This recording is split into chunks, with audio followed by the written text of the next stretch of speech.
आज हम लोग बात करने वाले हैं clinical correlation of brachial plexus कि मतलब अगर ब्रेकियल प्लेक्सिस में इंजरी हो जाए तो उससे क्या इफेक्ट पड़ेगा हमारी बॉडी पे।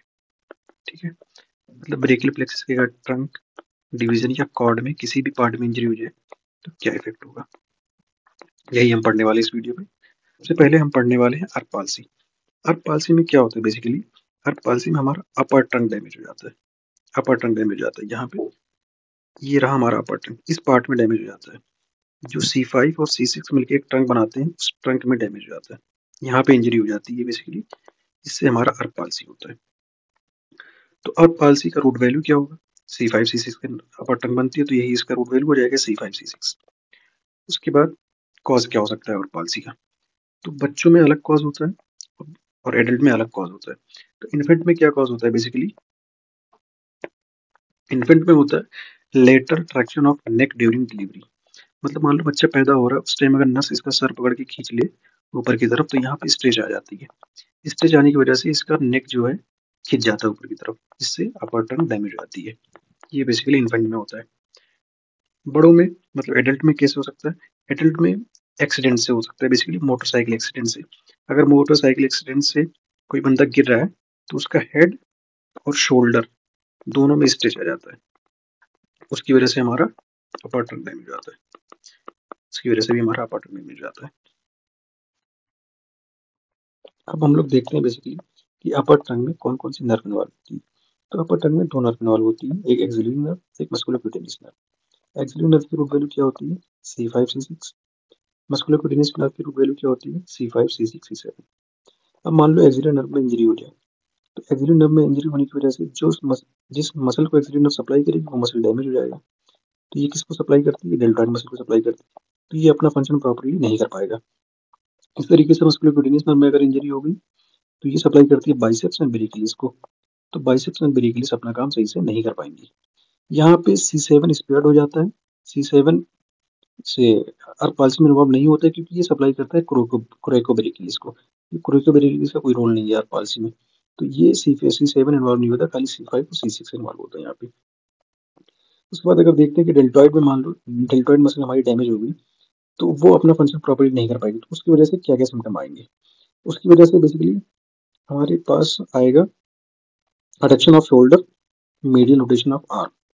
जैसे कि ये शोल्डर यहाँ पे अडक्शन हो जाएगा, अडक्शन ऑफ शोल्डर और मीडियल रोटेशन ऑफ आर्म, ये मीडियली रोटेट हो जाएगा। और ब्रेक बाइसेप्स एंड ब्रेकियस की वजह से क्या क्या चीजें आएंगी, तो बाइसेप्स एंड ब्रेकियस की वजह से एक्सटेंडेड एल्बो हो जाएगा। क्यों, क्योंकि बाइसेप्स का काम क्या होता है कि हमारे एल्बो को फ्लेक्स करवाना। तो जब यहाँ पे बाइसेप्स डैमेज हो गया तो एक्सटेंडेड एल्बो हो जाएगा। एंड ब्रेकियस की वजह से क्या हो जाएगा, प्रोनेटेड फोरआर्म। ये रहा प्रोनेटेड फोरआर्म, प्रोनेटेड फोरआर्म। ये सिम्टम आएंगे बेसिकली। इस इमेज में भी हम देख सकते हैं कि ये रहा प्रोनेटेड फोरआर्म, फोरआर्म। ये रहा एक्सटेंडेड एल्बो, एक्सटेंडेड एल्बो। और ये medial rotation of arm, arm medially rotate हो जाएगा। और शोल्डर क्या हो जाएगा, रिडक्शन हो जाएगा शोल्डर का। ये बेसिकली अर्क पाल्सी में होता है, ये सिम्टम आते हैं अर्क पाल्सी में। अब अर्क पाल्सी को दो तीन नाम और दिया जाता है, जैसे कि पुलिसमैन एंड वेटर टिफाइन।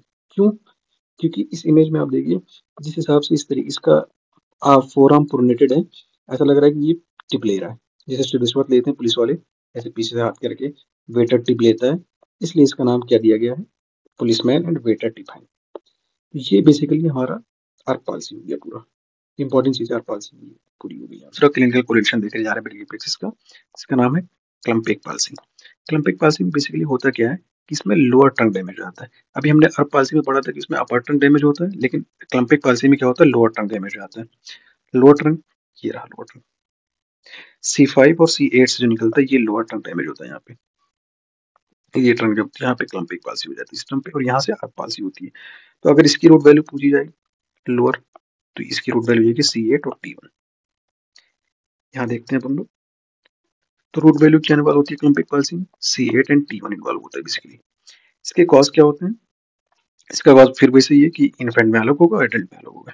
इन्फेंट में क्या होता है कि डिलीवरी के टाइम अगर बच्चे का हाथ पकड़ के बाहर खींच लिया जाए तो उससे जो ट्रैक्शन उससे जो स्ट्रेच आता है उससे हमारा जो है लोअर ट्रंक डैमेज हो सकता है, लोअर ट्रंक डैमेज हो जाएगा। Upward force on the arm during delivery, इस तरीके से अगर मान लो बच्चा पैदा हो रहा है तो इसका ये हाथ पकड़ के अगर नर्स बाहर से खींच ले तो इसका लोअर ट्रंक जो है वो डैमेज हो सकता है। एडल्ट में क्या सीन होता है, एडल्ट में बेसिकली ट्रामा, कोई एक्सीडेंट हो जाए मान लो, जैसे कि एक कॉमन एग्जांपल लेते हैं, कोई बंदा कहीं से गिर रहा है और वो किसी ट्री का, किसी पेड़ का डाल, किसी पेड़ का एक ब्रांच पकड़ के लटक जाए, इस तरीके जैसे ये फिगर में दिया, तो इसका ये जो है यहाँ से स्ट्रेच हो जाएगा, तो यहाँ से इसका लोअर ट्रंक डैमेज हो सकता है। तो ये एडल्ट में होते हैं बेसिकली। अब इसमें कौन कौन से नर्व इन्वॉल्व होते हैं, इसमें basically ulnar nerve and median nerve involve होता है। इसकी रूट वैल्यू क्या होती है, C8 से T1। अब अल्नर नर्व और मीडियन नर्व किसको सप्लाई करते हैं, हमारे इंट्रिंसिक मसल ऑफ हैंड को सप्लाई करते हैं। तो जब हमारी इस इंट्रिंसिक मसल ऑफ हैंड की इंजरी हो जाएगी तो हमारे जो मसल होते हैं जैसे इंटरओशियाई मसल, थिनार हाइपोथिनार मसल, लंबरिकल्स, इनमें डैमेज हो जाएगा, ये अपना फंक्शन प्रॉपर्ली नहीं कर पाएंगे। तो ये अपना फंक्शन प्रॉपर्ली, इससे क्या सिम्टम आएंगे, तो इससे बेसिकली मेटाकार्पोफेरेंजियल जॉइंट पे बेसिकली हाइपर एक्सटेंशन हो जाएगा। नॉर्मली एक्सटेंशन होता है हाइपर एक्सटेंशन, देखिए यहाँ पे इस तरीके से प्रेजेंट करेंगे, hyper extension eight metacarpal joint. उसके बाद फ्लेक्शन हो जाएगा इंटरफेरेंजियल जॉइंट पे, ये इंटरफेरेंजियल जॉइंट है, यहाँ पे फ्लेक्शन हो जाएगा बेसिकली। तो जो हमारा पेशेंट होगा उसका हाथ कुछ इस तरीके का प्रेजेंट होगा, इसको हम बोलते हैं बेसिकली क्लॉ हैंड। ये है बेसिकली क्लॉ हैंड। तो ये दो इंजरी